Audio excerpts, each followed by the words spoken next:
all your mates that you've met in Chelmsford Prison, like Ronnie Benders, Alan Dixon's, and all them. Alan Dixon, he wasn't there when the fire happened because he'd gone.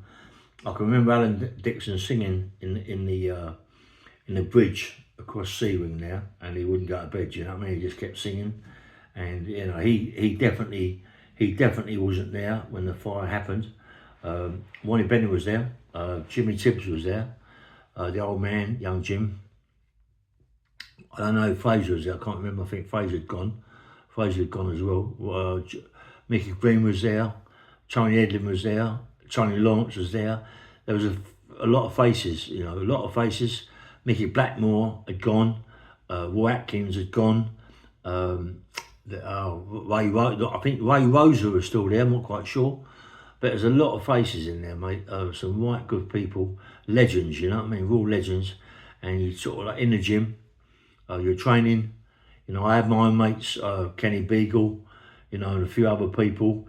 Mickey Lawrence, there's some good people there when I was there. Mickey Lawrence, some really, really good people, you know. And all of a sudden, you know, you see the smoke and what's going on, and the prison's alight, you know what I mean? You can't believe it, you know. You come out the gate to walk along the ways, and you got all these sex offenders upstairs, all these bad men upstairs, shouting out the windows, please get us out, it's a light, you know, because the centre, the centre where the church was where it went onto their wing, and you know, so when that went up with it more or less, so they had to get them out quick, yeah. But when you're walking along and you see all the flames hitting up, you know, and you're going in, and we couldn't even go to our wings, you know what I mean? We had to go straight to the visiting room, and all your mates, you know, all your pals, all the people you've seen over the years, you know, all the laughs you've had, the food you've had, you know, Ronnie Benders. I mean, come on, you can't even take anything with you, you know what I mean? You got everything, got to leave everything, your letters, all your clothes, all your everything, all the bits. So much money was left there, jewellery and everything, you know what I mean? You know, Ronnie Bender's cell was like a shrine. You know, so much gear in there. I mean, my mate Toby Ludlow, his cell was the same, like a shrine. You know, Terry Millman, he left all them paintings there, all them beautiful, beautiful paintings. Him and Lou Swallow. I mean, there's so much stuff left. I mean, my cell was absolutely stunning as well. You leave it all there, you know what I mean? Your letters, everything's gone, you know, all your pictures, everything, you know. And you got to rely on, you can imagine, can't you? You can imagine screws coming in from outside to sort it out as well. And they're not bothered about us, you know what I mean? They don't care about us, and things are going missing. There's photos going whipped up, there's letters being burnt, you know. I mean, my cell was not touched. My cell was one of the ones on the ones you could see myself from the fire, from the centre. My cell wasn't touched yet, but it exploded. I mean, when we was in the visiting room, you could hear it explode. It went bang, the whole lot blew up, yeah.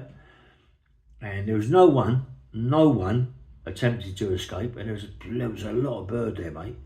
There was some big bird there, mate. A lot of sentences, you know. But I suppose, you know, when you've been in there such a long time, some of them been here 5, 6, 8, 10 years, you know, and like they were waiting to be released, I suppose, waiting for the release date. So imagine after that, a lot of us, I know I'll get my parole after that, when all that happened and all that. I moved to another clinic for a little while, but, you know, but everyone in there must have got a release quickly, because come on, we lost so much, you know, and such good people, mate, legends, real big legends. I met Alan Dixon when I come out. I met Jimmy Tibbs when I come out.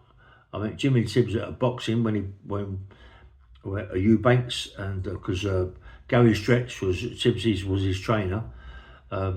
So I met Gary Stretch the first time I met Gary Stretch, being his bodyguard as such, yeah. And you know, Jimmy Tibbs jumped on the stage, and then when he jumped on the stage, I jumped on the stage, and then he see me, and it was all hugs, you know what I mean? Long time, mate. Ain't seen each other for a long, long time, you know. Oh, big faces, man. you know. And you lose a lot of mates, you know. You lose a lot of mates. I mean, my mate Peter Kelly, when I come out, me and him had a bit of a row, but, you know, he died. The Barrys, John and Parker Barry, they died. You know, there's a lot, you know, crikey, man. It's, you know, like, it's hard to imagine all them faces, you know what I mean? And I'm still alive. I'm still alive. After all this lot that are all dead, I'm still alive. Fraser died, didn't he? You know what I mean? Like, it's crazy, man. Mickey Green died. Tony Edlin, I don't know if he's dead. I mean, you know, he was living in the middle of a forest in a caravan, Tony. You know, Mickey Green let him down. Didn't give Tony was his best pal, and he never gave him nothing, mate. You know what I mean? You'd have really thought he looked after Tony, because him and Tony was solid. You know, they done them robberies together and everything. It was solid people. You know what I mean? And yet, Mickey Green, I don't know. It's like, it's crazy that greed gets hold of you like that. You know, Mickey Green was absolutely minty, wasn't he? He was malted up. You know what I mean? But become greedy, become a really greedy man in the end. And why? You know, why did he just push Tony aside? You know, mind you, I suppose that they all went to different prisons. They still had a bit of work to do. You know, they all went and lost each other. It easy happens. You lose phone numbers, you lose everything. You know what I mean? Because my letters and stuff like that come months after. Come months after, seriously. And, you know, I lost so many pictures, photographs and all that, you know, of my families. And all, it does you in, mate. It does you in, you know. And they said, yeah, well, you know, owing to the movement and all what's that going on here, things are going missing here, going missing there. There's nothing we can do about it, you know, because as I said, they had other people come in and go through the cells, rip the cells to pieces. You know what I mean? And, you know, I mean, that's when they changed it into a different prison altogether. Chelmsford Prison become different. You know, it was such a, mate, you couldn't believe what Nick was like. It wasn't a prison, mate. Honestly, it was not a prison. Any prison that you can go in on a visit and drink beer or wine and eat a meal on a visit. What sort of prison's that? You know, I remember the Scrubs years ago. You could, like, on a Sunday, you could collect a dinner, you know, and you collect a pudding, and you collect half a tin of whatever, half a bottle of beer or a bit of wine or something like that, yeah?